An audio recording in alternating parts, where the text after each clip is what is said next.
So remember that they're changing my voice. So on the issue of the nature of Christ, why I'm obviously Christ, I'd like to point out that no serious moral person would take the opposition view's explanation seriously. The Son of God is not some fairy. He's not your false image of Christ or any of your false images. Okay? He's not some kind of sage or craftsman-like person. He's not a Ronald McDonald-like person. He wouldn't naturally put red on his lips. He wouldn't act gender neutral. He wouldn't act like an occultist. Okay? The Son of God is the top martial artist. It says right there in Exodus 15:3 that the Lord is a warrior, the Lord is his name. The Son of God is the top martial artist ever possible. That is me. No other explanation can be taken seriously. What do you think, it's George Bush's son? What, King Charles? Prince Harry or William or their descendants? I mean, what other explanation can be taken seriously? Bill Gates? Bill Cosby? You know, the Pope? I mean, what the hell, right? Like, I shouldn't have to explain this to any of you at all. You think because they changed my voice that magically, people will believe them and not me? Are you people that dull? Okay, let's go over it again then. Isaiah 30, verse 30. And let's connect the cloudburst to the cloud that Christ comes back on, and the arm of the Lord to the arm of the Lord that Isaiah spoke of. Okay? To the arm of the Lord that is written about in John chapter 12. Let's connect these things and let's put this to rest, shall we? Isaiah 30:30. The Lord will cause people to hear his majestic voice and will make them see his arm coming down with raging anger and consuming fire, with cloud burst, thunderstorm, and hail. Is this about God appearing in the sky and there's a major storm that is magically seen all over the world? So the whole world's covered in storm clouds at the same time, and God is sending, hailstorm and clouds, cloud burst, and thunderstorm and hail. Okay? No, that's not what it's about. It's figurative. That's why it says they'll make him see his arm coming down. He's striking with intensity. In the spirit of moral intensity, that the Son of God is striking with, okay, is something that God is causing to happen. It's in God's spirit. And he's expressing himself through the Son of God. We see in Mark 9:7, it says, Then a cloud appeared and covered them, and a voice came from the cloud, This is my Son whom I love, listen to him. Could it be that cloud burst and those martial arts strikes are connected to this part? That the transfiguration isn't about some fairy Harry Potter moment, it isn't about Merlin or Gandalf the Grey or Willow, but it's about the top martial artist and his martial arts strikes. Those of you who might doubt that because you're complete idiots or a little slow, ask yourselves, when the top martial arts strikes in the true spirit of God, is God speaking? Is God saying, This is my Son whom I love, listen to him? If that's not what's occurring, then what is? Instead, you're waiting for some kind of fairy tale moment because your oppressor told you to? That's silly, right? So we go to Mark chapter 13. But in those days, following that distress, the sun will be darkened and the moon will not give its light. Remember, the sun is the symbol of the bridegroom, Psalm 19. Also referred to as a champion. And in Psalm 18 it says, The Lord trains the king's hands for battle. The stars will fall from the sky, and the heavenly bodies will be shaken. Okay, so there's this divine occurrence that's occurring.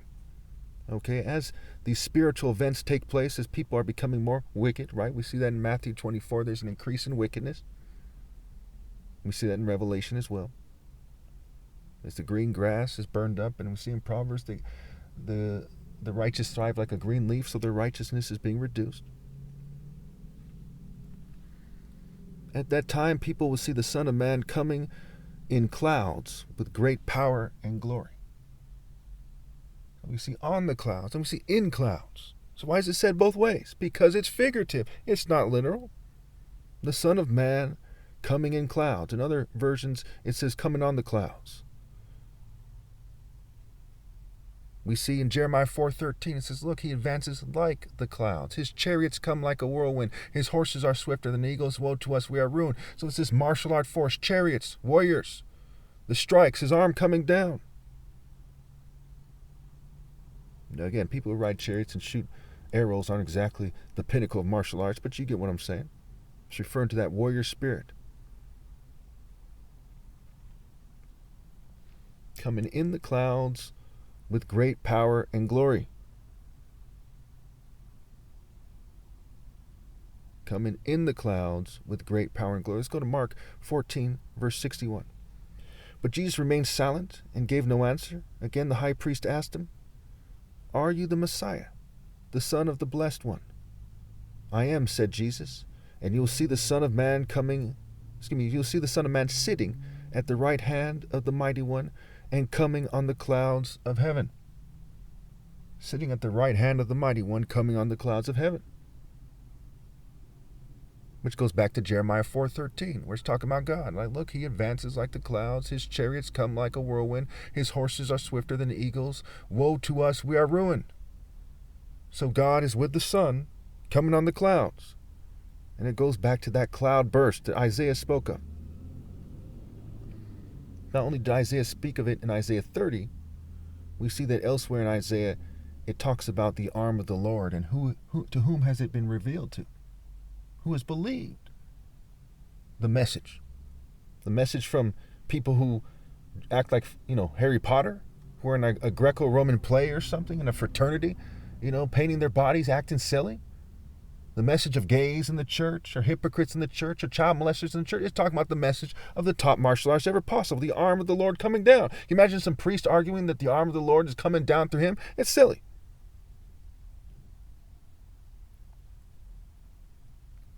John 12, verse 37.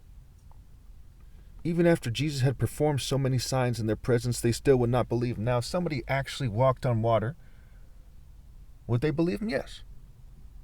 If somebody actually brought someone back from the dead, would they believe him? Yes. If someone actually turned water into wine, would they believe him? Yes. If someone had caused someone who's lame to start walking just by touching him, would they believe him? Yes. Somebody made someone who was blind able to see. Would they believe him? If someone literally cast out a demon and you saw that demon leave that person, like in a movie or something, would they believe him? Yes. So why didn't they believe him? Because the miracles are figurative. This was to fulfill the word of Isaiah the prophet. Lord, who has believed our message, and to whom has the arm of the Lord been revealed? What is the arm of the Lord? Well, let's go back to Isaiah 30, verse 30. The Lord will cause people to hear his majestic voice and will make him see his arm coming down with raging anger and consuming fire with cloud burst, thunderstorm, and hail. In the Bible, it also says the Lord thy God, the Lord is a consuming fire. The Lord is the consuming fire. The warrior spirit of God is the cloud. And the warrior spirit of God in the top martial artist strikes is the cloud. It is God. First and foremost, it is God. The other things are figurative. It is God's warrior spirit striking out. Now, why don't they believe? Why don't they believe me now? For this reason they could not believe, because as Isaiah says elsewhere, he has blinded their eyes and hardened their hearts, so they can neither see him with their eyes nor understand with their hearts, nor turn, and I would heal them. Now again, the Bible is by Bill. They're trying to justify the things that they're doing, very immature, child molester, spirited things, like changing the sound of my voice, changing my speech patterns with various technologies, trying to make it so I sound bipolar or something. And even if I was, it wouldn't change the fact that the truth is the truth. It just so happens I'm not.